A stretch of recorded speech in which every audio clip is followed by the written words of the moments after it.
വിഴിഞ്ഞം തുറമുഖത്തിന്റെ വിജയശില്പിയായ ഉമ്മൻചാണ്ടിയെ ഉദ്ഘാടന വേദിയിൽ പാടെ മറന്നവർ ഇപ്പോൾ കൊച്ചിയിലെ ടാറ്റ നിക്ഷേപത്തിന്റെ പേരിൽ മുഖ്യമന്ത്രി വി.ഡി. സതീശനെ എട്ടുകാലി മമ്മൂഞ്ഞ് എന്ന് വിളിച്ച് പരിഹസിക്കുന്നതിൽ രാഷ്ട്രീയ വൈരുദ്ധ്യം പ്രകടം.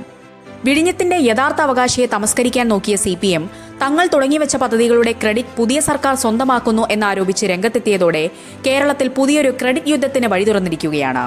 കൊച്ചിൻ പോർട്ടിൽ ടാറ്റയുടെ കപ്പൽ നിർമ്മാണശാല നിക്ഷേപവുമായി ബന്ധപ്പെട്ട് മുഖ്യമന്ത്രി വി.ഡി. സതീശനെതിരെ രൂക്ഷമായ പരിഹാസവും വിമർശനവുമായി മുൻ വ്യവസായ മന്ത്രി P. രാജീവ് രംഗത്തെത്തിയതോടെയാണ് വിവാദം പുകഞ്ഞത്.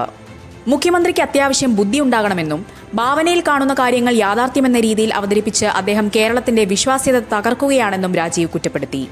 മലബാർ സിമന്റ്സും ടാറ്റ പ്രോജക്ട്സിന്റെ ഭാഗമായ ആർട്സ് ആൻഡ് എഞ്ചിനീയറിംഗും ചേർന്നുള്ള സംയുക്ത സംരംഭത്തിന് കൊച്ചി പോർട്ടിൽ സർക്കാർ സൗകര്യമൊരുക്കിയെന്നും ഇത് പുതിയ സർക്കാരിന്റെ മിഷൻ സമുദ്ര പദ്ധതിയുടെ ഭാഗമാണെന്നുമുള്ള മുഖ്യമന്ത്രി വി.ഡി. സതീശന്റെ വിശദീകരണമാണ് CPMനെ ചൊടിപ്പിച്ചത്.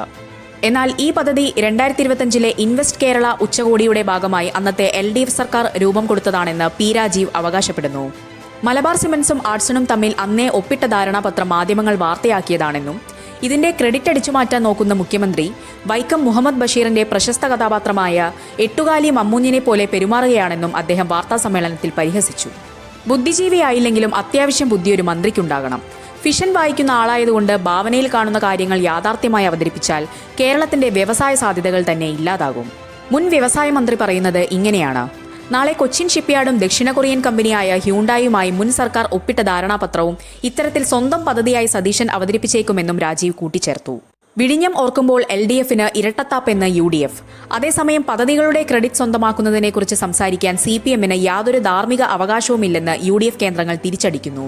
വിഴിഞ്ഞം അന്താരാഷ്ട്ര തുറമുഖ പദ്ധതിക്കായി അദാനി ഗ്രൂപ്പുമായി കരാർ ഒപ്പിടുകയും പദ്ധതി യാഥാർത്ഥ്യമാക്കാൻ അഹോരാത്രം പ്രയത്നിക്കുകയും ചെയ്ത മുൻ മുഖ്യമന്ത്രി ഉമ്മൻചാണ്ടിയെ വിഴിഞ്ഞത്തിന്റെ ഉദ്ഘാടന ചടങ്ങിൽ അന്നത്തെ മുഖ്യമന്ത്രി പിണറായി വിജയൻ പൂർണ്ണമായും തഴഞ്ഞത് ചൂണ്ടിക്കാട്ടിയാണ് പ്രതിരോധം. വിഴിഞ്ഞം പദ്ധതി ഇടതുപക്ഷത്തിന്റെ മാത്രം നേട്ടമായി ചിത്രീകരിക്കാൻ അന്ന് CPM കിണഞ്ഞു ശ്രമിച്ചിരുന്നു. ഉമ്മൻചാണ്ടിയുടെ പേര് പോലും പരാമർശിക്കാൻ മടിച്ചവർ ഇപ്പോൾ ഒരു പുതിയ സംരംഭത്തിന്റെ പേരിൽ സർക്കാരിനെതിരെ ക്രെഡിറ്റ് പോരിനിറങ്ങുന്നത് രാഷ്ട്രീയ ഇരട്ടത്താപ്പാണെന്ന് കോൺഗ്രസ് ആരോപിക്കുന്നു. വ്യവസായ പ്രമുഖരെ നേരിട്ട് കണ്ട് സംസാരിച്ച് നിക്ഷേപങ്ങൾ കൊണ്ടുവരാൻ തങ്ങൾ ശ്രമിച്ചപ്പോൾ പുതിയ സർക്കാർ കേവലം പ്രഖ്യാപനങ്ങളിലൂടെ പുകമറ സൃഷ്ടിക്കുകയാണെന്നാണ് P. രാജീവിന്റെ ആക്ഷേപം. താൻ വ്യവസായ മന്ത്രിയായിരുന്നപ്പോൾ ടാറ്റ ചെയർമാനുമായി നടത്തിയ ചർച്ചകളുടെ ഫലമായാണ് നിക്ഷേപം വന്നതെന്നും എന്നാൽ സതീശൻ മുഖ്യമന്ത്രിയായതോടെ പുതിയ പ്രഖ്യാപനങ്ങളിലൂടെ മാധ്യമങ്ങളെ കൂടി ഈ വിവാദത്തിലേക്ക് വലിച്ചിഴയ്ക്കുകയാണെന്നും അദ്ദേഹം കുറ്റപ്പെടുത്തി.